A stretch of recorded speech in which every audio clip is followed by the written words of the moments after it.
Operation Wolf. As a young kid, I was a late bloomer.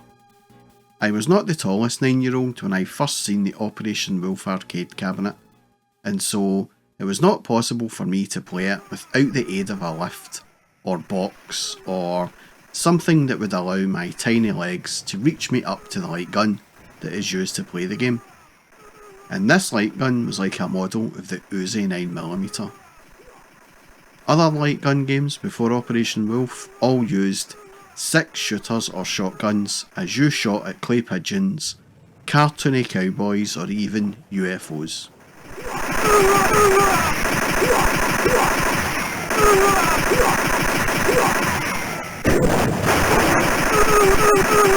Operation Wolf was the first game of this kind to root itself in a pseudo-realistic manner, with its clever use of small and large sprites to portray enemies off in a distance or up close, and then have enemy soldiers instead of silly cartoony characters, and also screen scrolling to simulate the movement of the main character along the route, which is of course you, the player, as Op Wolf is kind of like the originator of the first person shooter in a weird kind of way.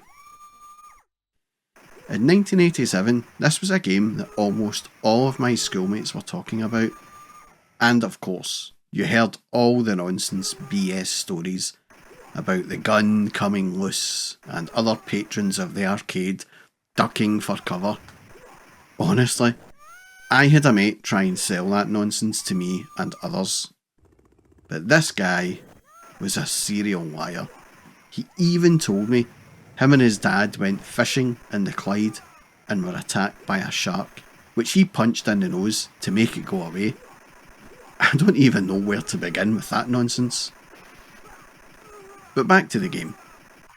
When I did find arcades that had an optional stool or upturned milk crate, I was able to play this game, and honestly, I massively enjoyed this game back in the day. The feeling from the machine gun, which in the hands of a 9-year-old felt huge and very realistic, especially with the feedback to simulate the gun recoil, and even though you were not enclosed by the cabinet, you definitely felt part of the action in this game. The main objective of the game, apart from putting a massive grin on the player, is to save 6 prisoners of war. But you first need to get to the stage that has those POWs. The game has 6 stages to advance the story. For example, after the jungle stage is completed, you interrogate an enemy soldier and learn the location of the concentration camp and hostages. Each stage has unique objectives and effects on gameplay after completion, all based on rescuing the hostages. Game over screens vary depending on situations, such as a player's death or failure to rescue all hostages. Continuing the game restarts the stage. Thank you.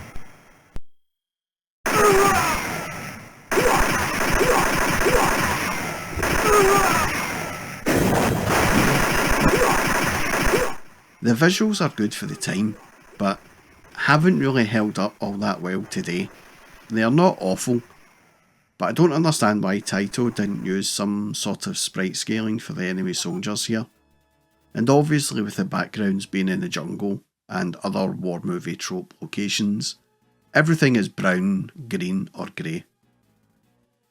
The sound is also a little lacking. There is no background music during the level, and while at first the sounds of the gun and the explosions are great, they do get annoying after a while. But for all of those niggles, Operation Wolf is a great game and massive fun. I had delayed making a video about this game for so long, as I always felt that playing with the mouse and a cursor would somehow ruin the enjoyment of the game. But actually, it's still a barrel of laughs, and a damn sight tougher than I remember. Again, I had to put a cheat on so I could cover off the entire game, and I played it through twice. Once with the cursor, and once without. And remarkably, it was a lot easier than I thought to keep track of the sight, even though you can't see it. It was really weird.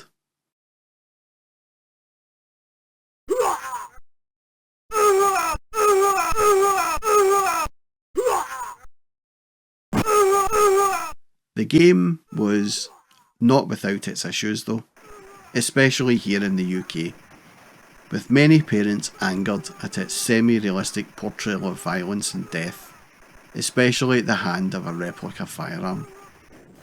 Only a few months prior to the game's release here in arcades, in July 1987, 27-year-old man known as Michael Ryan went on a killing spree, murdering 16 people, including his own mother and a police officer, before committing suicide.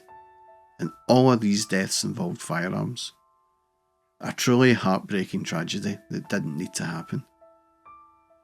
So parents were outraged that their kids could somehow recreate this awful tragedy for 30p at a go. And so it looked like Taito would have a big problem on its hands when it came to licensing home ports here in the UK.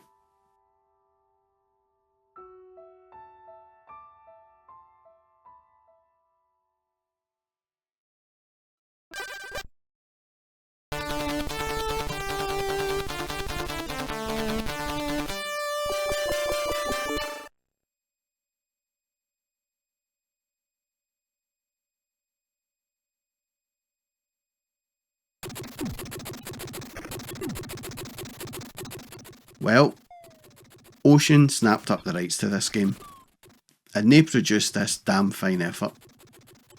And once all the parents had calmed down, they could see for themselves that the violence on the game was no worse than that of a Tom and Jerry cartoon. This version on a Commodore 64 was a great effort for its time. The visuals are very blocky, but you can tell exactly what game it is, and they do their job well. The sound is obviously bad, even for a Commodore 64 game, and again, with no level background music, the sound effects do grate you after a while. But this game was an excellent game to play on a Commodore 64 for its time. But there are still a few issues to mention. The collision detection is not the greatest. Even with a visible crosshair on screen, you can be pumping lead into an enemy for several seconds before they succumb. And this game was supposed to be one hit and they're gone. And this can be very annoying. The crosshair also moves very slowly. I do remember at the time thinking that this would be a great game on the Amiga or the Atari ST, as they used a mouse which was obviously a lot faster. And this game came out before I had a light phaser for the Commodore, and so I cannot comment on what it was like with that, or even if it was compatible. It may not have been. But regardless, at the time, I loved this game on a Commodore 64. But only a few years later, another home port would come out that did utilise the light gun.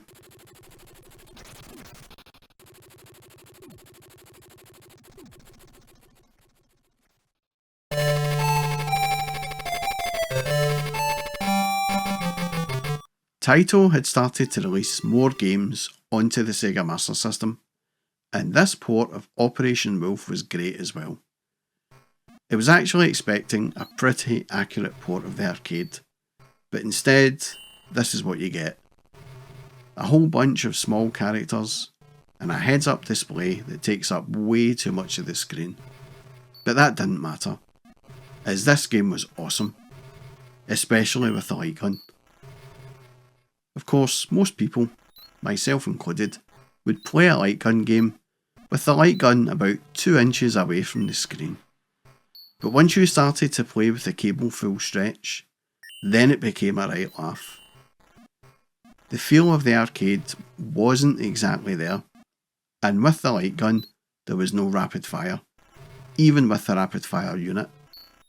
But this felt more like a new take on Operation Wolf. Instead of an Uzi, all you had was a pistol.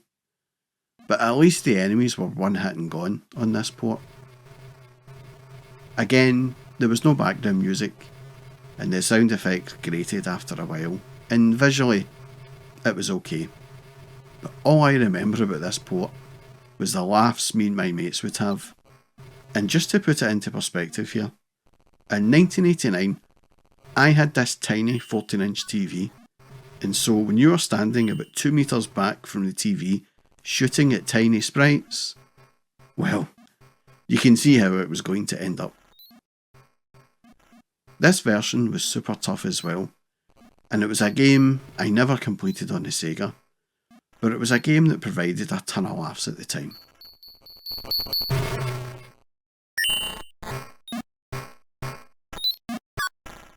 The legacy of Operation Wolf should not be overlooked at all. This was a game that started a flood of these kind of games into arcades. Sega, SNK and Konami would all get in on the act, and Taito even released a few sequels, and some were even 2-player. Taito took a gamble on Operation Wolf, and it paid off. It was the highest grossing arcade game of 1988 here in the UK, a feat that was very impressive indeed, and for that alone it deserves to be in the Video Game Hall of Fame. And that was my look back at Operation Wolf. If you liked this video, then please do give me a sub and a thumbs up, or maybe even a comment or two below about your memories of Operation Wolf on any format. And a massive thank you to all of those who have subscribed and commented on my channel. Your feedback and support really does go a long way in helping the channel grow, and I do appreciate all of you, so a massive thank you from me. And that's all from me, folks. Thanks for watching.